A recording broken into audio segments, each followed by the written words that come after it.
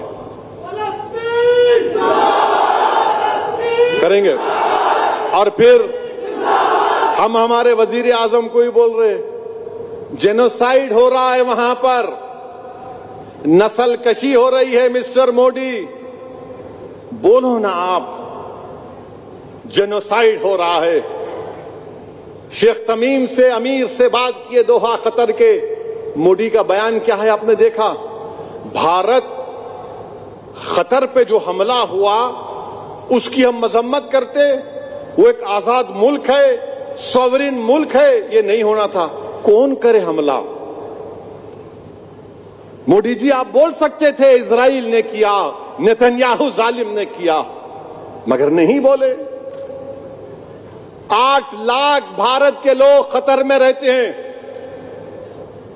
$25-26 billion کا وہاں سے ہم ایکسپورٹ کرتے ہیں گیس، 2 بلین کے قریب ہم یہاں سے بھارت سے ایکسپورٹ کرتے ہیں، ہم بول رہے نہیں۔ اب کیا ہو گیا؟ ٹرمپ بھی بول رہا نو 50%، انہیں تو وہ اڈے کا وہ ہو گیا، ایجنٹ ہو گیا۔ اب چین ہماری 2000 اسکوائر کلومیٹر پہ قبضہ کر کے بیٹھا ہے۔ اب نریندر مودی چین سے ملنے چائنا چلے گئے، شی جن پنگ سے ملے، ٹرمپ کا ہاتھ اس کا ہاتھ ایک طرف، پوٹن کا ہاتھ۔ مگر مودی جی یہ تو بتاؤ، وہ جو بفر زون میں چین بیٹھا ہوا ہے، ڈیپسانگ ڈیمچاک میں، ہم کو ملے گی نہیں ملے گی؟ میرے بھائی، پاکستان کو پورا چین سپورٹ کیا، جنگ جب ہوئی ہماری، چین کے ایئر کرافٹ تھے پورے، چین کی سیٹلائٹ ٹیکنالوجی تھی۔ اب بتاؤ آپ، یہ کس کی ناکامی ہے بتاؤ مودی جی؟ امریکہ 50% ٹیرف لگا دیا. موٹر پارٹس جو ہم 30,000 کروڑ کے امریکہ کو ایکسپورٹ کرتے اس میں گراوٹ آ گئی. سورت میں ڈائمنڈ ایکسپورٹ ہوتا اس میں گراوٹ. تمل ناڈو میں کپڑا سل کر بھیجاتے اس میں گراوٹ. کیا ہو رہا ہے بتاؤ؟ یہاں ادھر چین ہے, ادھر ٹرمپ ہے. انہیں 50% بول رہا ہے, انہوں بول رہے 2,000 اسکوائر کلومیٹر کو بائے بائے بولو. $20 بلین کا ٹریڈ ڈیفیسٹ ہے چائنا کے ساتھ. اور بی جے پی والے آ کر نہیں وہ نہیں, یہ نہیں, فلاں نہیں.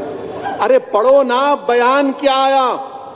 ایس سی او کے بیان میں ہم کو ہائیفنیٹ کر دیا گیا پاکستان کے ساتھ. ہم کو ہائیفنیٹ کر دیا گیا. تو آپ ہم کو مت سکھاؤ حب الوطنی. اب 17 تاریخ کو آ کر بی جے پی والے بولیں گے وہ ایسا ہوتا تھا, فلاں ہوتا تھا, یہ انہوں تھے. ارے بھائی سری نگر میں یوم شہداء آپ منانے نہیں دیے اور آپ 17 تاریخ کو آ کے گیان دیں گے ہمارے کو. تمہارے حب الوطنی کا سرٹیفکیٹ نہیں چاہیے ہم کو. تاریخ ہے حیدرآباد کی, بہت تاریخ ہے, بہت کچھ بول سکتا ہوں میں, مگر اتنا ہی کہہ رہا ہوں تم کرکٹ میچ نہیں کھیل رہے, تم ہم کو آ کے مت ڈسٹرب کرو. تم ایک کرکٹ میچ کو نہیں چھوڑ سکے. کیا ہے یہ بتاؤ آپ؟ تم ٹرمپ کو 56 انچ کا سینہ نہیں دکھا رہے. ٹرمپ ابھی بھی بول رہا میں رکایا جنگ. ارے تو ہوتا کون رے؟ میں رکایا. ارے موڈی جی 1 بار 2 بار 3 بار 4 بار 5 بار 30 مرتبہ بول دیا انہیں میں رکایا. ارے آپ ذرا بول دیتے اس کو, ارے بس کر. تو موڈی جی بولو تو کچھ تو بولو. آپ خاموش بیٹھے ہوئے. اب انہیں بول رہا کہ ہم بھارت سے وہ خریدیں گے, ہم بھارت کو یہ بیچیں گے. میرے بھائی بی جے پی یہ جو مسئلے پیدا ہو رہے نا, یہ ان کی ناکامی کی ایک مثالیں ہیں, نشانی ہے. میری آپ تمام سے گزارش ہے کہ پرامن طریقے سے ہم کو ہماری دیش کی, ہمارے ملک کی جمہوریت کو مضبوط کرنا ہے. ڈرنے گھبرانے کی کوئی ضرورت نہیں ہے. کبھی ڈر کو قریب آنے مت دو, مگر نمازوں کی پابندی کرو. مسجدوں کو جاؤ. تمہاری پہچان مسجدوں سے ہے. اپنی اماں باوا سے اچھا سلوک کرو. یہ ڈرگس کے قریب مت جاؤ. آج تو نیوز میں آیا کہ بوئن پلی میں اسکول کے اندر ڈرگس بن رہے. عجیب ہے, اسکول کے کلاس روم میں کم وقت ڈرگس بنا رہا ہے. میرے بھائی نوجوانوں, تمہاری جوانی ہمارے لیے بہت ضروری ہے. تم قوم کا مستقبل ہو, بھارت کا اور مسلمانوں کا. اگر تم گر جاؤ گے تو پھر ہمارا مستقبل اچھا نہیں ہو سکتا ہے. تو شراب, ڈرگس, ان گندے چیزوں سے اپنے آپ کو دور رکھو. کل پوری شرافت کے ساتھ آپ جلوس میں شامل ہوئیے. اب جب یہاں سے جائیں گے موٹر سائیکل پہ جائیے, مگر چیخیں مارتے نہیں جانا. شیطان چیخ مارا تھا 4 مرتبہ جب آقا دو عالم صلی اللہ علیہ وسلم آئے. آپ چیخ نہیں ماریں گے, اور جب تم پکارو گے تو زمین ہل جانا تمہاری آواز سے. وہ تاثیر پیدا کرو اپنے آپ میں کہ صرف ایسا نہیں کہ جب تم بولو گے تو دنیا تمہاری بات کو غور سے سننا. جب تم چلو گے تو لوگ دیکھ کے بولنا کہ یہ غیور جا رہا ہے, یہ وہ ہے جو کسی کے سامنے جھکنے والا نہیں ہے. تو اللہ ہم تمام کو یہ توفیق دے, اللہ ہم کو عمل کرنے کی توفیق دے. اور میں آپ کے ساتھ نعرہ لگاؤں گا, آپ زندہ باد کے نعرے لگائیں گے. غازہ کی عوام زندہ باد, غازہ کی عوام زندہ باد, غازہ کی عوام زندہ باد, مغربی کنارے کی عوام زندہ باد، زندہ باد، فلسطین زندہ باد، فلسطین، غزہ کی عوام مرد آباد، مرد آباد، نتنیاہو مرد آباد، مرد آباد، مرد آباد، نتنیاہو مرد آباد، مرد آباد، مرد آباد، نتنیاہو مرد آباد۔ ہندوستان، ہندوستان، نعرہ تکبیر، نعرہ تکبیر، نعرہ رسالت، نعرہ رسالت، نعرہ رسالت۔ السلام علیکم۔